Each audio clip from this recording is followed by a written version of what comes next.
30 मई को प्रधानमंत्री नरेंद्र मोदी ने कानपुर में बने 5 अंडरग्राउंड मेट्रो स्टेशनों का हरी झंडी दिखाकर उद्घाटन किया। मेट्रो पर लगातार राजनीति शुरू हो गई है। जाम की समस्या से जूझ रहे कानपुर वासियों को मेट्रो से थोड़ी राहत मिली, मगर विपक्षी प्रतिनिधियों ने मेट्रो का श्रेय लेना और वर्तमान सरकार पर सवाल उठाना शुरू कर दिया है। इसी कड़ी में समाजवादी विधायक अमिताभ वाजपेयी, हसन रूमी और नसीम सोलंकी ने सपा अध्यक्ष अखिलेश यादव के मेट्रो विजन को बताने के लिए मेट्रो का सफर किया। नारेबाजी और धक्का मुक्की के साथ सैकड़ों सपाइयों ने नवीन मार्केट मेट्रो स्टेशन से लेकर कानपुर सेंट्रल तक अंडरग्राउंड स्टेशन का सफर किया। इस दौरान भाजपाइयों पर सपा प्रतिनिधियों ने आरोप लगाया है कि मेट्रो का सपना अध्यक्ष की देन है। देर से शहर में शुरू होने के सवाल पर कहा है कि मेट्रो को समझने में सरकार को समय लग गया। शायद मेट्रो की स्पेलिंग नहीं आती, इसलिए मेट्रो की शुरुआत में समय लग गया और आधे अधूरे काम का उद्घाटन कर दिया। देखिए, आज हम लोग जो कानपुर मेट्रो सेक्शन चालू हुआ है उसमें सफर करके इसको देख रहे हैं और आज हमारे मन में कहीं ना कहीं भाव आ रहा है कि हमारे नेता अखिलेश यादव जी का विजन था, जो उन्होंने कानपुर में मेट्रो का विचार लाए थे। जब विजन लाए थे लोग कहते थे कानपुर में सफल नहीं होगी, पर जब आज एक सेक्शन चालू हुआ है तो भी हम देख रहे हैं मेट्रो सफल हुई है। तो आज का दिन हम लोगों ने चुना है जो अपने नेता को धन्यवाद देने के लिए, जो उन्होंने कानपुर के लिए ऐसा विजन लेकर के आए थे। अब क्योंकि अगर सरकार हमारी रही होती तो ये 2016 में अक्टूबर में हम लोगों ने शिलान्यास किया था, शायद 2020-2021 तक पूरी मेट्रो नौवस्था तक चालू हो गई होती, पर हमारी सरकार नहीं आई।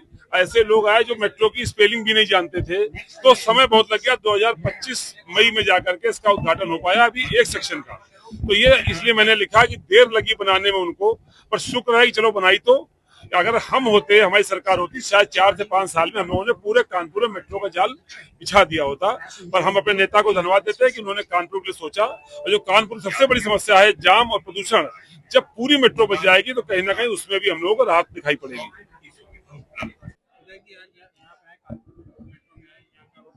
देखिए, 2016 में समाजवादी सरकार के समय पे इस मेट्रो का शिलान्यास माननीय अखिलेश यादव जी उस समय के मुख्यमंत्री थे, उन्होंने किया था। और उन्होंने उसी समय 2.5 साल का समय भी अलॉट किया था। अगर आप 2016 की तमाम बाइटों को उठा के देखेंगे, तमाम पैसों का एलोकेशन कर दिया था।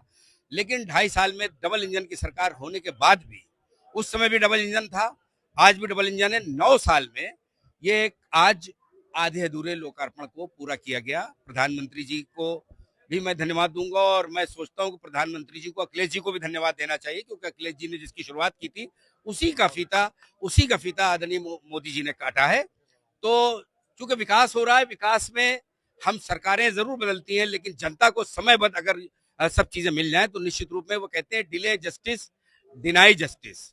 तो अगर बहुत देर में कोई चीज आपने की तो 9 साल में पता नहीं कितने लोग सपना देखे हुए थे कि मेट्रो आ जाएगी तो हम ये प्लान करेंगे, वो प्लान करेंगे, हम ये इंडस्ट्री लगाएंगे, कनेक्टिविटी अच्छी हो जाएगी। उनका जब प्लान अधूरा हुआ तो कहीं और चले गए वो लोग।